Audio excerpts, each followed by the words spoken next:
El título del sermón de esta mañana es ¿Qué profundas son las riquezas de Dios, su sabiduría y entendimiento? El pueblo de Israel, en los tiempos de Pablo, no quiso someterse a la voluntad de Dios. Es más, ellos llegaron a un momento donde ponían en duda la justicia de Dios. Y esta actitud del pueblo de Israel llevó a que ellos rechazaran el evangelio, que tuvieran una oposición férrea en contra del evangelio y estaban en contra de la verdad del evangelio, siendo un pueblo a quien Dios mismo ya en otros momentos a través de los profetas había llamado un pueblo desobediente y rebelde. Pablo aclara en la carta a los Romanos la dificultad, y podemos ver específicamente en el capítulo 11, la dificultad que los judíos tenían con el llamado de Dios, a que los gentiles pudieran ser incorporados a ese plan que Dios había establecido de salvación. Y esto es importante aclarar que no es que Dios hubiera olvidado a su pueblo. En realidad Dios siempre actuó en favor de su pueblo, de ese remanente que conforme a esa elección de su gracia soberana por medio de la fe, los llevó a creer el evangelio, los conduce a la obediencia hacia él. Y vemos que en los primeros 11 capítulos de la carta a los Romanos, Pablo habla y desarrolla lo que él mismo llamará las misericordias de Dios. Habla de la justificación, habla de la redención, habla de nuestra adopción como hijos de Dios, habla del perdón de pecados, habla de la fe. Y los creyentes por la fe no solamente tienen la capacidad de mantenerse firmes en la fe, sino que también tenemos la capacidad de admirar la bondad de Dios, la gracia de Dios, su grandeza. Y normalmente en respuesta a esas revelaciones, terminamos adorando a Dios. Y eso fue lo que le ocurrió a Pablo.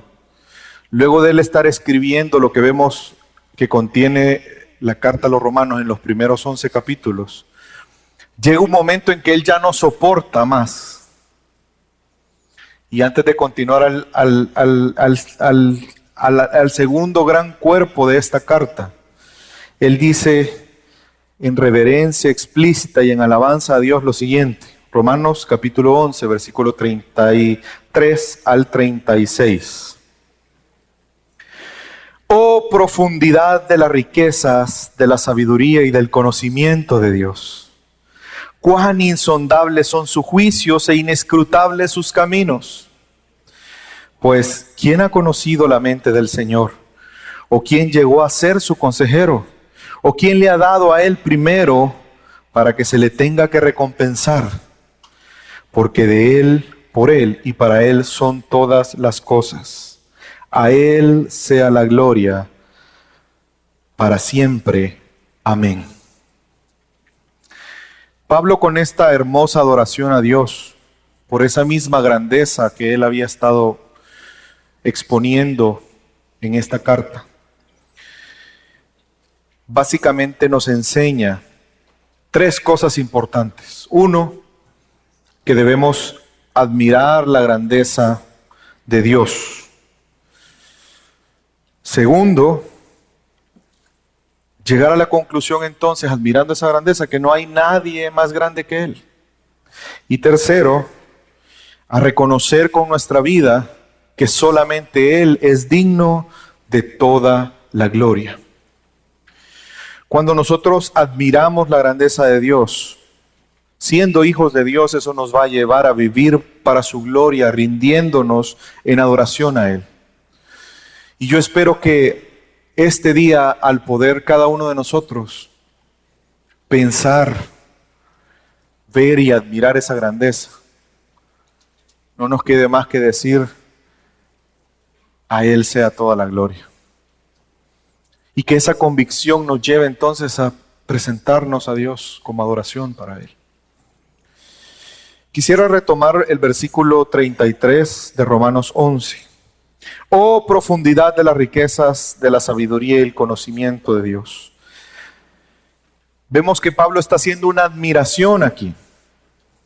Y una admiración en tres cosas. Primero, la profundidad de las riquezas de la sabiduría y del conocimiento de Dios. Pero también una admiración porque sus juicios son insondables y sus caminos son inescrutables. Y claro, es una admiración al momento de contemplar esto y pensar en esto, pero no hacerlo de una manera simple.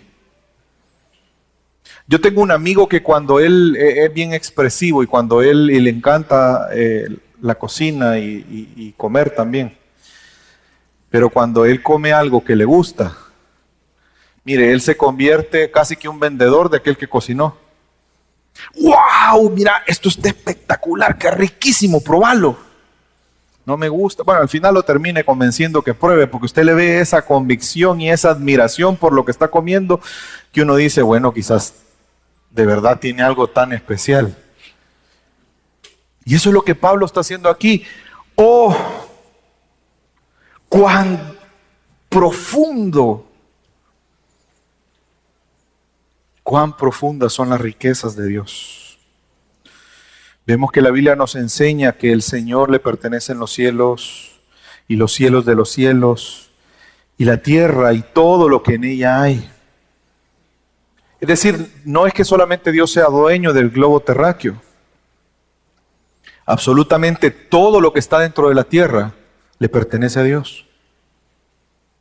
Y no solamente de la tierra, sino de los cielos de los cielos. Todas las huestes angelicales le pertenecen a Dios. Todas las cosas creadas son de Dios. Y Dios es rico en el sentido, no únicamente que Él es creador de todas las cosas. Cuando aquí Pablo está hablando de las riquezas, de las profundidades de las riquezas de Dios, está hablando que Dios es rico en el sentido de que Él hizo todas las cosas. ¿Se recuerda Génesis 1:1? En el principio creó Dios. Pero sabe también la profundidad de la riqueza de Dios, no solamente porque todo le pertenece a Él. ¿Qué utilizó Dios para crear? Lo hizo con el poder de su palabra, pero ¿cuál fue la materia prima? Dios creó de la nada. Es decir, que Dios no necesita nada para crearlo todo. Qué profundo es eso. Algún día se le va a acabar la materia prima. Qué profunda la riqueza de Dios. Y no solamente en ese sentido, sino también que Él mismo, Dios, es el mayor tesoro de todo el universo y de todo lo que existe. Dios no necesita crear algo para Él poseer algo y que entonces Él pueda decir, yo tengo valor. Él mismo es el mayor valor que puede existir. No hay nada que tenga más valor que Dios. Y a eso se refiere Pablo con la profundidad de las riquezas de Dios. Es más, cuando en la Biblia vemos esa frase de las riquezas de Dios, por ejemplo, encontramos la frase que dice en Efesios 1:7, las riquezas de la gracia de Dios. Vemos en Romanos 2:4 que habla de las riquezas de su bondad, las riquezas de su gloria. Y ese es el mensaje fundamental de Pablo aquí, en esta reflexión. Dios está entregando libremente a sí mismo en gracia y en bondad. Por eso es profunda esa riqueza. Porque es igual de profunda que Dios mismo, porque Él es la riqueza. Y no solamente hace la reflexión de la riqueza, sino también de la sabiduría y del conocimiento. Dios tiene un conocimiento y una sabiduría que es infinita. Él es capaz de desarrollar planes que siempre terminen en bien. Él es capaz de usar todos los hechos y todo lo que acontece para cumplir sus propósitos. Él siempre manifestará su gloria. Y como nos dice Daniel 2, una verdad que al ser humano en su ego es un knockout. Daniel 2, 21, 22. Dice, Dios da sabiduría a los sabios y conocimiento a los entendidos. Él es quien revela y lo escondido. Es decir, que si nosotros conocemos algo de lo profundo y de lo escondido, no es porque nosotros lo descubrimos, es porque Dios nos lo reveló. Dios está en lo más profundo de todas las cosas.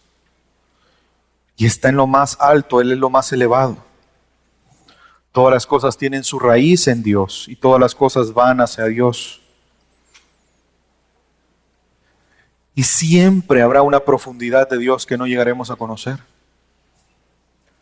Porque Él es infinito. Y eso es una verdad que tenemos que aceptar. Y le voy a poner un ejemplo. Una persona que le guste bucear, que no es, digamos, profesional de buceo, pero tiene su licencia para bucear y bucea de vez en cuando. Probablemente va a bucear en una profundidad de 40 metros. ¿Usted sabe cuál es la profundidad que se calcula? ¿Cuál es la profundidad del mar en la parte más, vale la redundancia, profunda? Hablamos de 40 metros, un buceo, ¿verdad? Lo que se sabe hasta este momento, la parte más profunda, son 11.000 metros.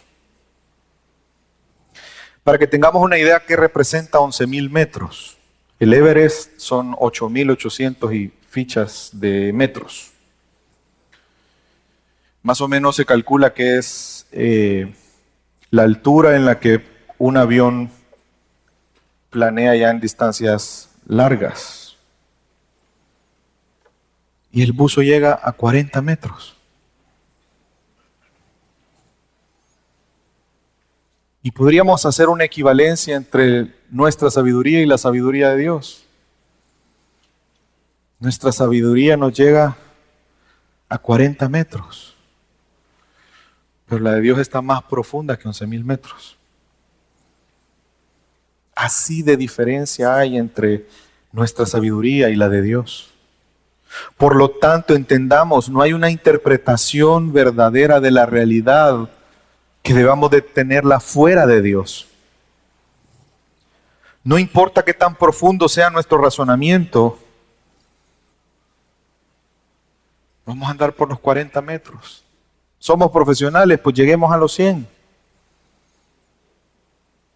Pero Dios está más abajo de 11.000 metros. Él será siempre la última explicación. En Él podemos encontrar la explicación del origen, del propósito. Nunca de forma plena, obviamente. Nunca de forma plena porque somos limitados. ¿Acaso nuestro cuerpo soportaría sumergirnos 11.000 metros en el fondo del mar? No podemos, no lo soportamos. De igual manera no podemos llegar a las profundidades de Dios porque no somos muy finitos para eso. Y 1 Corintios capítulo 3 nos asegura esa verdad. Versículo 18 en adelante. Nadie se engaña a sí mismo. Si alguno de vosotros se cree sabio según este mundo, hágase necio a fin de llegar a ser sabio. La sabiduría de este mundo es necedad ante Dios. Pues escrito está, Él es el que prende a los sabios en su propia astucia, y también el Señor conoce los razonamientos de los sabios, los cuales son inútiles. Nuestros 100 metros son inútiles ante tanta profundidad. Por lo tanto, dejemos de buscar respuestas fuera de Dios. Nuestro razonamiento humano es inútil. No confiemos en nuestra propia sabiduría, no confiemos en nuestra astucia. La de Dios es tan profunda. ¿Duda de Dios? A veces piensa que Dios no entiende su situación. Pensamos que Dios no sabe cómo nos sentimos o Dios no sabe lo que estamos viviendo. Cuando en realidad somos nosotros los que no sabemos, los que no entendemos. Él lo tiene bien claro. Él lo sabe. Y Él sabe cómo se va a solucionar. Y Él sabe cómo va a actuar. Y Él sabe cómo se va a glorificar a través de lo que tú estás viviendo. No dudemos de Dios. Son tan profundos su conocimiento. Y muchas veces exigimos a Dios que nos dé respuesta. No, es que explícame. No, de aquí no nos vamos si no me explicas. Mira, yo voy a orar todos los días y hasta que no me digas. Es como que si yo trajera aquí a un físico cuántico para que nos explicara una fórmula.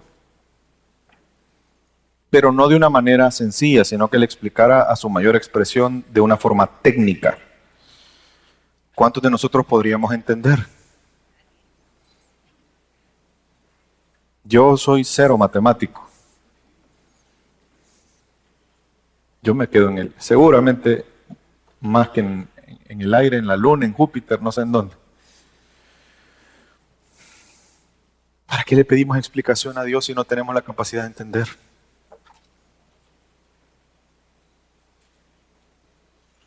Hay muchas cosas que Él nunca las va a explicar porque no las podemos entender. ¿Qué nos queda entonces? Confiar en Dios, confiar en su sabiduría, no dudar de Él, saber que Él tiene todo el conocimiento, toda la sabiduría y que son tan profundos que yo simplemente tengo que confiar y aceptar su voluntad.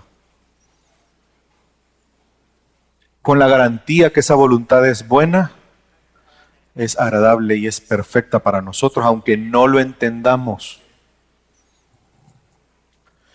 Y es por eso que sus juicios son insondables.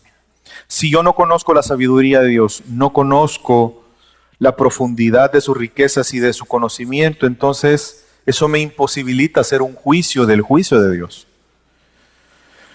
Cuando un juez hace una resolución, el juez toma en cuenta los hechos y toma en cuenta la ley y hace una aplicación a la ley a los hechos que se están dando en ese momento y hace un veredicto.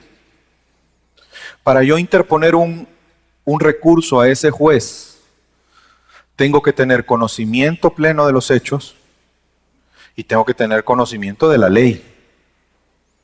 Si no tengo esos dos elementos, no voy a ser capaz de hacer un juicio de valor sobre el juicio que hizo el juez. ¿Me doy a entender? Si yo no tengo todo el conocimiento de Dios, ni toda la sabiduría de Dios, eso me imposibilita a mí hacer un juicio de valor al juicio de Dios. No puedo hacerlo. Por eso para nosotros son insondables los juicios de Dios, porque Dios es insondable. No alcanzamos a conocerlo. Y no solamente eso, sino que sus caminos, por lo tanto, son inescrutables para nosotros. ¿Sabe qué significa la palabra inescrutable? Imposible de entender.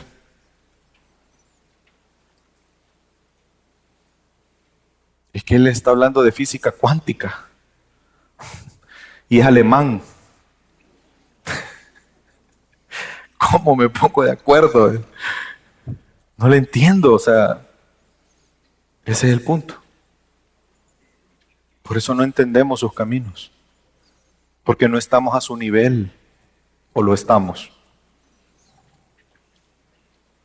No debemos acusar a Dios de despropósito. Señor, ¿y por qué? ¿Por qué esto me pasa a mí? Esto no es justo, Señor.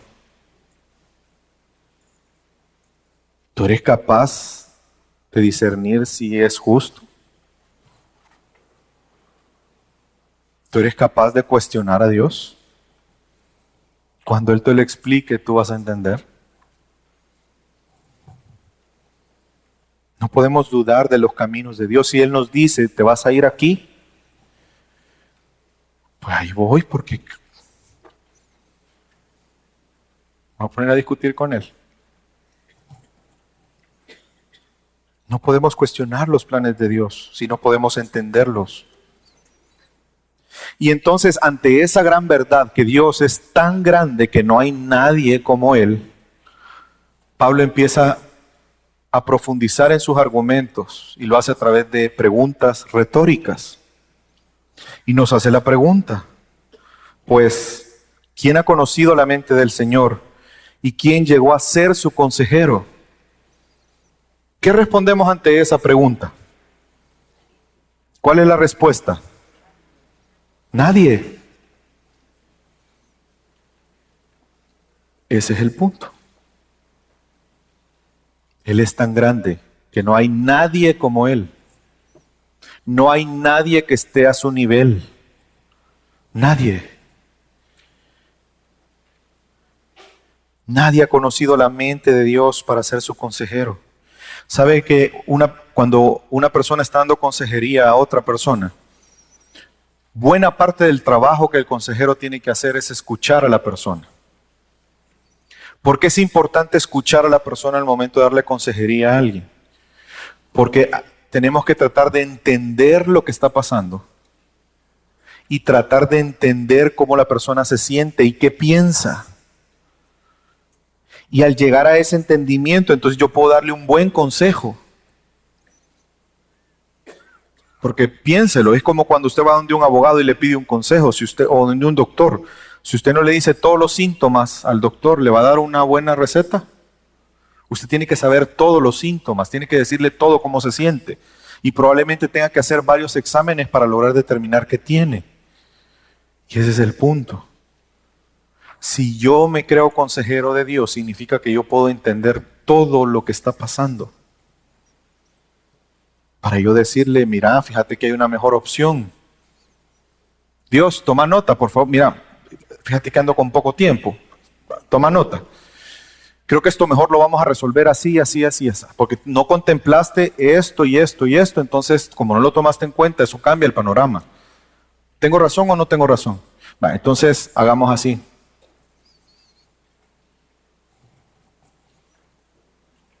No, pastor, fíjese que yo no tengo esa actitud. Y muchas veces sí entramos en esa actitud y no nos damos cuenta. Cuando cuestionamos su palabra, es que para que usted cuestione la palabra de Dios significa que hizo un juicio de valor de la palabra. Cuando decimos, no, es que esto sí está bien, pero mira, aquí estamos en los negocios, o sea, somos creyentes, está bueno, oremos si querés, pero aquí las cosas funcionan diferente. O no, mira, esto es política, o sea, aquí las cosas no funcionan así, o te pones las pilas o te pasan encima, pues. ¿Acaso no estamos teniendo la actitud como diciéndole a Dios, sabes qué, te faltó aquí contemplar que hoy ya no estamos en aquella época, ya la época en la que tú viniste ya no es la misma, ya hay tecnología, estamos en el posmodernismo, ya no funcionan las cosas. Cuando cuestionamos la forma en que Dios está obrando, cuando queremos someternos, cuando rehusamos más bien a someternos a lo establecido por Dios, que es lo que el pueblo judío estaba haciendo. Ellos se negaban a aceptar que la salvación pudiera venir por la fe en Cristo Jesús. Ellos decían, no, la salvación es para los descendientes de Abraham y los que cumplen la ley. Si no tenés esos dos requisitos, ni hablemos, porque no tengo permitido hablar con vos.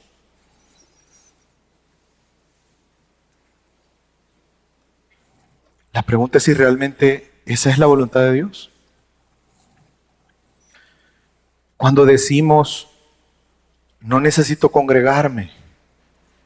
Cuando decimos, sí, Señor, yo te amo y te doy gracias por tu salvación, yo soy tu hijo, tú sabes mi corazón, conoces mis intenciones, pero eso de estudiar la Biblia, si para eso tengo el Espíritu Santo, tú estás dentro de mí, ¿qué más sabiduría que esa? Él me revela las profundidades de todo. Cuando pensamos que no necesitamos vivir ciertos principios de la palabra en momentos específicos. O a veces cuando creemos que Dios nos debe algo. Y por eso Pablo hace otra pregunta retórica. ¿A quién le ha dado a él primero para que se le tenga que recompensar? ¿Cuál es la respuesta a esa pregunta? ¿A alguien le ha dado algo a Dios para que Dios tenga que recompensarlo? ¿Hay alguien? Nadie. Es la misma respuesta. Pero los judíos pensaban que ellos, por ser hijos de Abraham, tenían que ser recompensados con la salvación. Como que si Dios les debiera algo a ellos como pueblo. Dios no le debe nada a nadie. Ante los cuestionamientos de Job, usted se recuerda de la historia de Job, que llegó un momento en que Job cuestionó a Dios.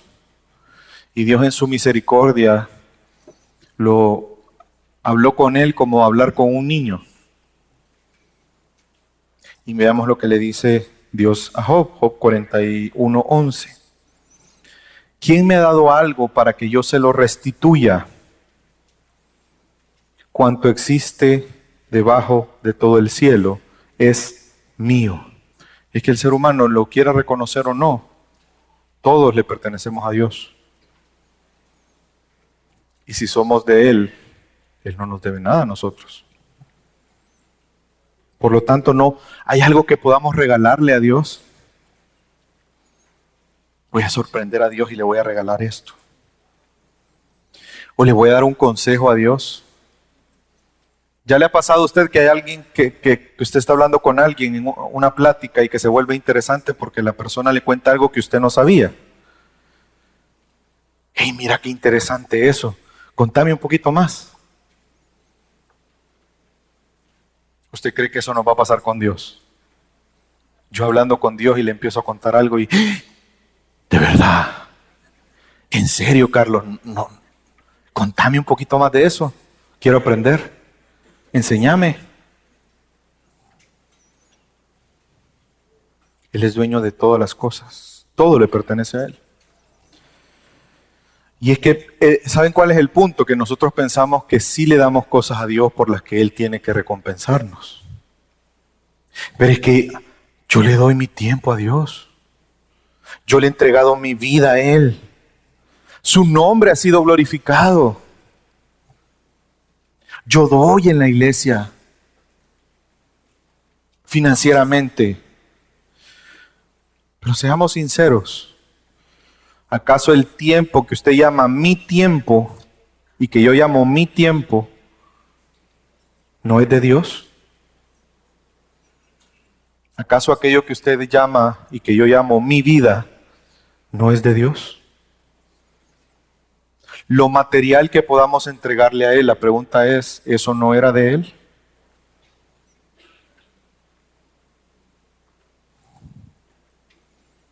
Y muchas veces actuamos como que si Dios nos debiera algo, cuando en realidad todo le pertenece a Él.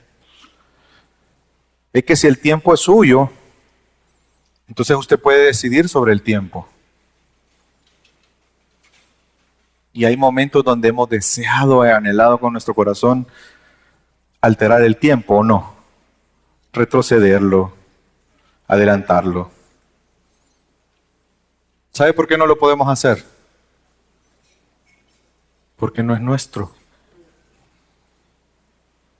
Dios lo puede hacer. De hecho, en la Biblia hay un caso que registra que el sol se detuvo. El tiempo se detuvo. Porque el tiempo es de Él. Él creó el tiempo. En el diseño del plan de Dios, en un momento en que Él creó el tiempo, el cronos, Dios no se rige por el tiempo. Él está por encima del tiempo. El tiempo le pertenece a Él. No podemos actuar de esa manera como que si Él nos debiera algo y nos quejamos, nos molestamos con Dios porque Él no actúa como nosotros queremos o como nosotros pensamos que es la mejor manera en que Él debería de hacerlo. Y decimos, bueno, no, yo voy a dejar de congregarme. Y los ángeles con una gran expectación vuelven a ver a Dios. Y Dios irrumpe en llanto y en desesperación porque yo ya no voy a ir a la iglesia.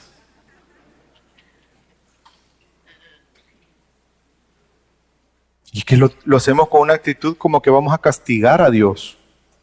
No, yo ya no voy a servirle al Señor. Ya no soporto ese hermanito, es un hipócrita.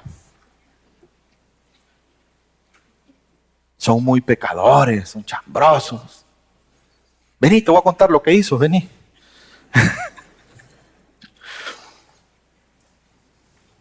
Y Pablo termina esta idea afirmando con estas preguntas retóricas que al final lo único que hacen es enfatizar más la verdad que él ya dijo, que no hay nadie más grande que Dios. Y es por eso que él dice en el versículo 33, ¿por qué no hay nadie más grande que Dios? Y la respuesta está en el versículo 36, porque de Él, por Él y para Él son todas las cosas. Y ante eso, ¿qué nos queda decir? A Él sea la gloria por los siglos, para siempre. Y la iglesia dice, amén. El punto principal de esta hermosa doxología es que cuando nosotros admiramos la grandeza de Dios, reconocemos la profundidad de la riqueza, de la sabiduría, del conocimiento, nos podemos dar cuenta que no hay nadie como Él. Y estas preguntas retóricas simplemente nos sirven para afirmar esa verdad. Porque no hay quien conozca la mente del Señor, no hay quien aconseje al Señor, no hay quien le haya dado a Él primero para que Dios se sienta obligado a restituirle. ¿Por qué no hay nadie más grande que Él? Porque de Él, por Él y para Él son todas las cosas. Todo le pertenece a Dios. Todo fue creado por Dios y todo fue creado para Él. Queramos o no reconocerlo. Por lo tanto, a Él sea toda la gloria. Pero ¿sabe algo? Que Dios en su bondad y en su misericordia, que no entendemos de una forma plena, Él decidió darnos acceso a esa profundidad de la riqueza, a esa profundidad de conocimiento y de sabiduría. Y lo hizo a través de la persona de Jesús. Acompáñenme, vamos a leer Colosenses capítulo 2, versículos 2 y 3. Para que sean alentados sus corazones y unidos en amor, alcancen todas las riquezas que proceden de la plena seguridad de comprensión. Es decir, cuando podemos comprender acerca de Dios, ya estamos alcanzando las riquezas de Dios, resultando en un verdadero conocimiento del misterio de Dios, es decir, de Cristo, en quien están escondidos todos los tesoros de la sabiduría y del conocimiento. Dios en su bondad y su misericordia nos ha permitido tener acceso a esas profundidades. Y lo hizo a través de la persona de Cristo. Ahora por Cristo usted y yo podemos conocer a Dios. Podemos recibir de su sabiduría. Somos coherederos de esas riquezas en Él.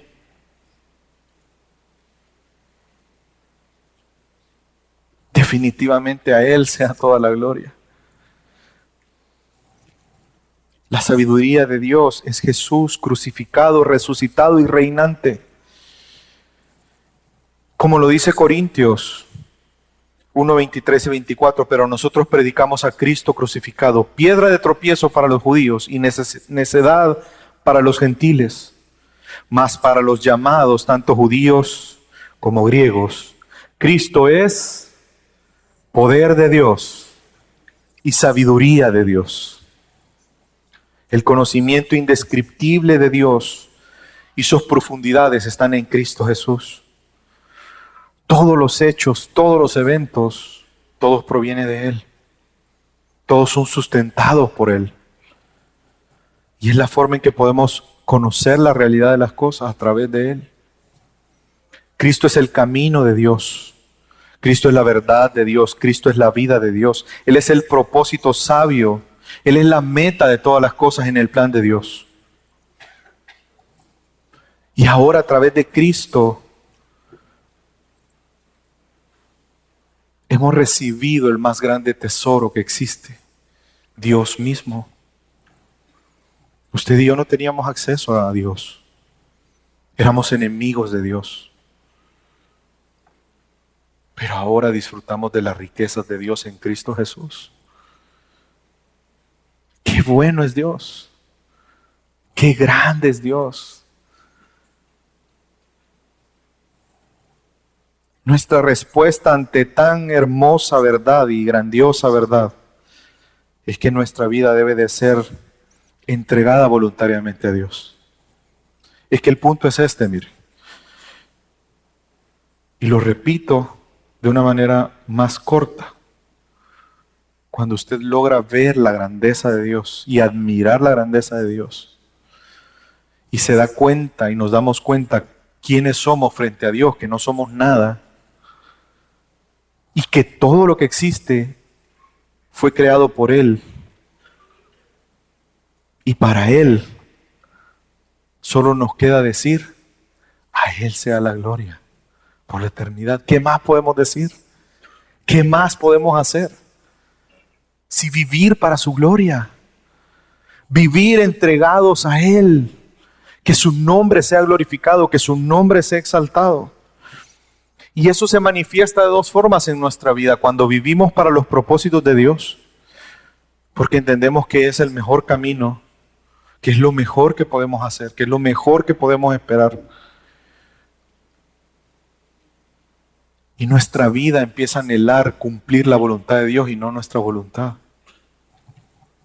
Somos creados y llamados no solamente para admirar la grandeza de Dios, sino también para exaltar su nombre. Fuimos creados para ser, fíjese la frase que voy a recordar de la palabra de Dios. Fuimos creados para ser para la alabanza de la gloria de Dios. Nosotros somos un instrumento para que la gloria de Dios sea alabada con nuestra vida. Efesios 1, versículo 11 y 12. También hemos obtenido herencia, habiendo sido predestinados según el propósito de aquel que obra todas las cosas conforme al consejo de su voluntad. ¿Cuál es el fin de esto? ¿Cuál es el fin de que obtengamos herencia? ¿Cuál es el fin de que Él nos haya llamado conforme a su voluntad? ¿Cuál es el fin? A fin de que nosotros, que fuimos los primeros en esperar en Cristo, seamos para alabanza de su gloria.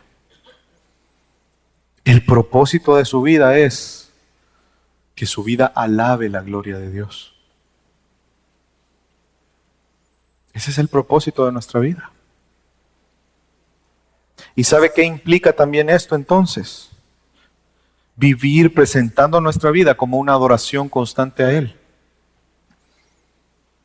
Ya no vivo yo,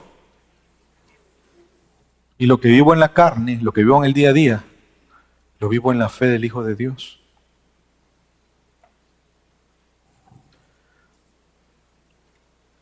La ética de un cristiano está basado en el desbordamiento de la adoración a ese Dios tan grande.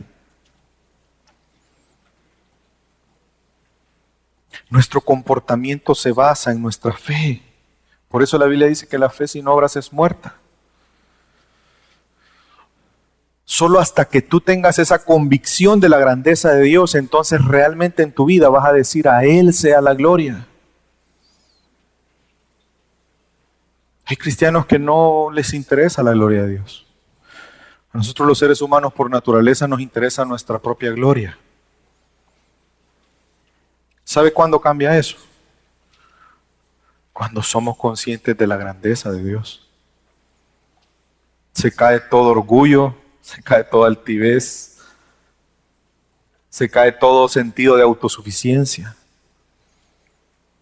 Y solo queda la verdad, que no hay nadie más grande que Él. Por lo tanto, nuestra vida debe ser una vida constante de adoración a Dios, vivir para Él. Como lo dice Romanos 12, si se da cuenta nos quedamos en Romanos 11:36. El siguiente versículo es Romanos capítulo 12, versículo 1 al 2. Por consiguiente, hermanos, por lo tanto, después de haber escuchado esto, os ruego por las misericordias de Dios, presentéis vuestros cuerpos como sacrificio vivo y santo, aceptable a Dios, que es vuestro culto racional. Nuestra adoración a Dios es eso, presentar nuestros cuerpos como un sacrificio vivo. Y obviamente el término de presentar cuerpos como sacrificios se nos viene a la mente el Antiguo Testamento. Pero lo que nos está diciendo Pablo, Dios a través de Pablo en este pasaje, es que el cuerpo es un vehículo para manifestar esa adoración a Dios. Es un sacrificio viviente. Es el apartarse para Dios. Es el anhelar cumplir los sueños de Dios. Es el vivir en obediencia a Dios todo el tiempo. Es ver a Dios como nuestro mayor tesoro. No los bienes materiales, no nuestra familia, no nuestro matrimonio, no la empresa, no los amigos, no los títulos, no los apellidos, no las posiciones sociales, sino Dios, Cristo, como nuestro mayor tesoro. Y que estemos dispuestos a tenerlo todo por basura con tal de ganar el conocimiento de Dios. Y Dios nos hace un llamado para nosotros hoy. En primer lugar, arrepentirnos. Arrepentirnos si no hemos considerado la grandeza de Dios y lo glorioso que Dios es en nuestro día a día. Que la revelación de Cristo, que la revelación de sus caminos nos inspiren cada día en temer a Él, en vivir para Él. Que Él sea el principio, el centro, el propósito de todo lo que pensamos y hacemos cada día. La invitación para nosotros hoy es venir y adorar al Señor, pero postrándonos primero en arrepentimiento. Reconociendo que no hay nadie como Él. Y hay un segundo llamado que Dios nos hace hoy. El vivir para sus propósitos. Y cada vez que lo hacemos, su nombre es glorificado. Y sabe que parte de los propósitos de Dios es que usted y yo proclamemos el Evangelio.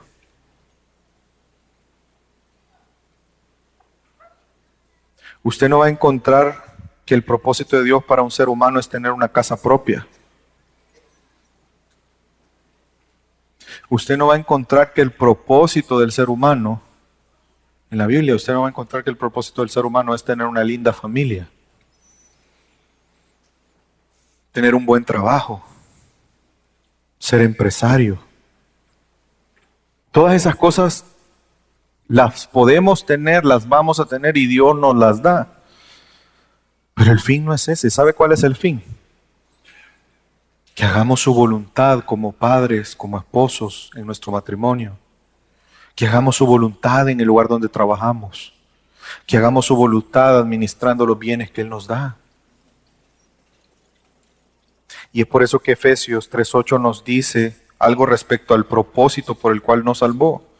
A mí que soy menos que el más pequeño que todos los santos, se me concedió esta gracia.